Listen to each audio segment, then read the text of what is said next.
Our headlines for you today. Ahead of disruption in some schools because of concerns over dangerous concrete, the Education Secretary promises no return to the dark days of school lockdowns. A global search begins for the guitar of Sir Paul McCartney, played on some of the Beatles' first and most famous records.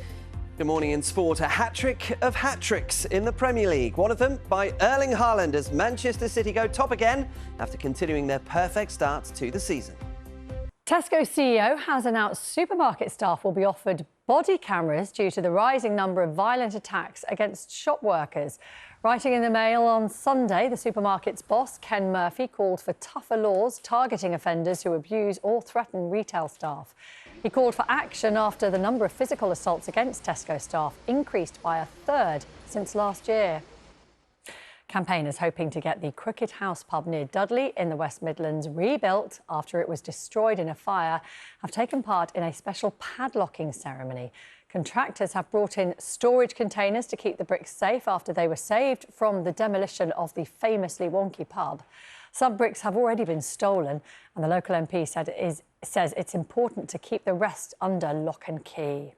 Have a look at the front of today's newspapers and the Observer, well, it's leading on the issue of that defective concrete in England's schools. The paper has an exclusive interview with a senior civil service whistleblower, it says, who's told the paper that ministers were more concerned with saving money than improving safety. The Mail on Sunday has an interview with the chief executive of Tesco, Ken Murphy. He's told them that he has to provide his staff now with body cameras due to a rising number of attacks. MOD hit by hackers, that's the headline on the front of the Sunday Mirror. The paper reports that Russian hackers are accessing details about Britain's nuclear weapons base, with details published on the so-called dark web. And the Sunday Times reports that the American banking giant Citibank has started monitoring how often its British-based staff go into the office.